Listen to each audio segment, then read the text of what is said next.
What's good, wave makers? Today we're having a deep discussion about the real reason that celebrities go to jail. You might think it's because they finally got caught, the police finally had enough evidence on them, and everyone around them wanted to do the right thing. That has about 40 to 50% to do with it. We're going over some of the most famous people that went to jail and why, starting with Suge Knight. His brute mentality led him to grow death row records fast through the art of intimidation and extortion. Other executives and record label owners were scared to say no to him, let alone clash with him, but that mentality led to his demise. Record label owners and executives plotted on his downfall. You see, Suge was on probation from an assault charge in 1992, and he was arrested in 1996 for violating his probation due to a fight at a hotel hours before Tupac was unalive. He was sentenced to 9 years in prison, then granted early release in 2001. He tried to revive his label, but 5 years passing, Tupac gone, and the reputation he had, there was little to no room for his label to be in the same position they once were. He was then arrested for voluntary manslaughter in 2015 and sentenced to 28 years. When you look at the situation from a bird's eye view, you could think it was all a coincidence, or you can see that there may be a guided hand that led to his downfall with the purpose of removing him from a place in power due to his reputation. I mean, imagine Suge the way he was, but with Lucian Grange money, power, and status today. He currently has a podcast that he does while in prison, but his story is just the start. R. Kelly, known for some of his greatest hits like Ignition, Step in the Name of Love, and Trapped in the Closet, shaped a culture of R&B that he wanted more ownership of. During this time, he was getting real busy with a bunch of teenage girls,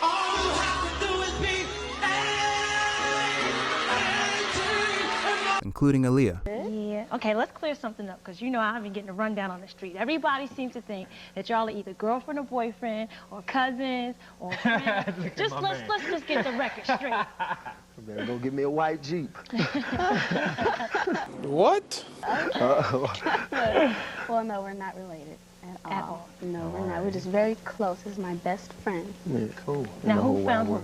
In the whole wide world. Bro, what are you talking about? And for over 20 years, he had been dodging the law until 2022, when he was found guilty of 8 counts of sex trafficking and 1 of racketeering, resulting in a sentence of 30 years. What you probably didn't know was when this case was being built, rumors surfaced that R. Kelly was trying to gain ownership of his entire catalog, meaning every cent from his music will go straight to him, putting him in an entirely different tax bracket. Because like I said before, he was known for his R&B hits, and there were many of them. When you look at this situation from a bird's eye view, you can think, hey, maybe it just took some time to build up as big enough of the cases they had on him. Or you can see that the moment that he asked for all that he was owed for the work that he did, record label owners had an easy way to make sure they never have to hear R. Kelly say, "It's my money and I need it now." Last but not least, we have the Diddler.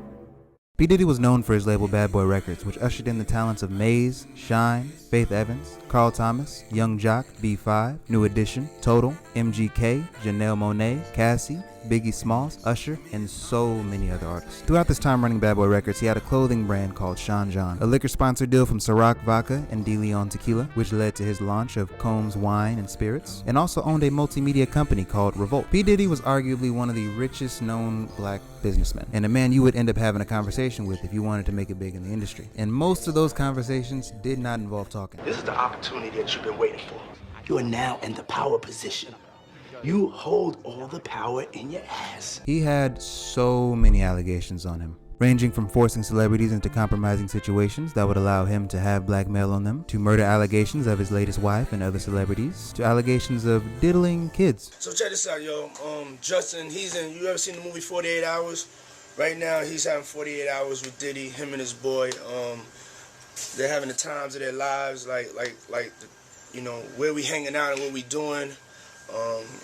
We can't really disclose. And none of these allegations from the past 30 years were catching up to him yet. He was on top and wanted even more. TV out.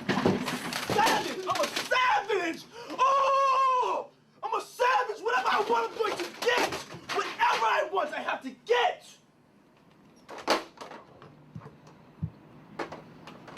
Yes!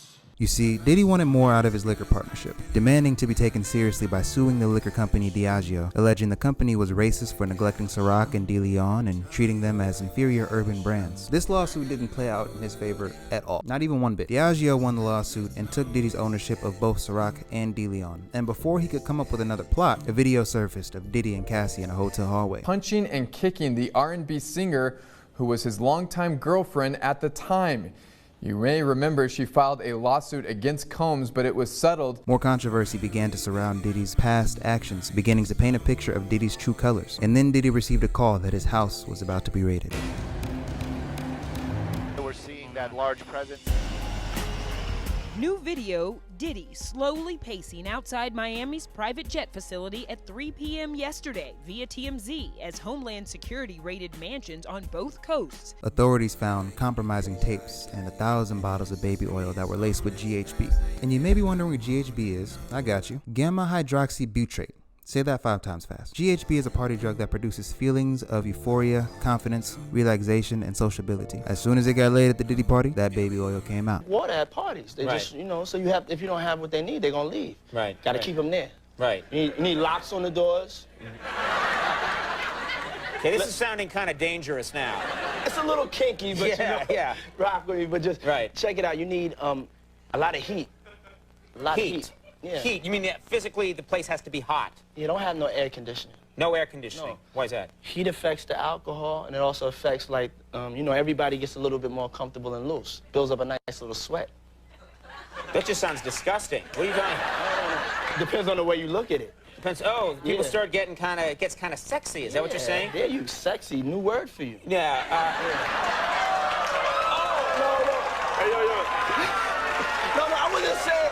No, it was. If convicted, which we've already gotten this far, he's already in jail, he is facing 15 years minimum for sex trafficking and a whole life sentence for racketeering. If you look at this from a bird's eye view, you could see they just finally got him with enough evidence, or you could see that Diddy was already leading a Bugsy Siegel type of lifestyle with the amount of blackmail that he had on everyone. And while we all gotta admit blackmail is a powerful tool, it can only take you so far before everyone finds a way to make you disappear with it. Now back to my point, wave makers. First off, I don't condone any of these unethical actions that came from having too much power and no one to check your ass. But there's a pattern in the music industry that triggers when black artists decide they want more power and or money than the people that put them in that position, or just open the gate for them to have an independent career. Yes, these 3 celebrities were guilty of those crimes, but could you say the same about Tory Lanez? He just wanted to stay independent and turn down a deal from Roc Nation. Now he's in jail for allegedly shooting Megan Thee Stallion in the foot. Moral of the story is, if you want power, take it. Savage! I'm a savage! I'm just playing. If you want power and a status that can't be taken away, keep your record clean. And I'm not talking about your criminal record. If you went through that, your past is your past, and you are not alone, wave maker. Don't let power or the chase of power change you to the point where your reputation and actions will come back to bite you. And be careful who you hang around. Everyone has an agenda, and those can be good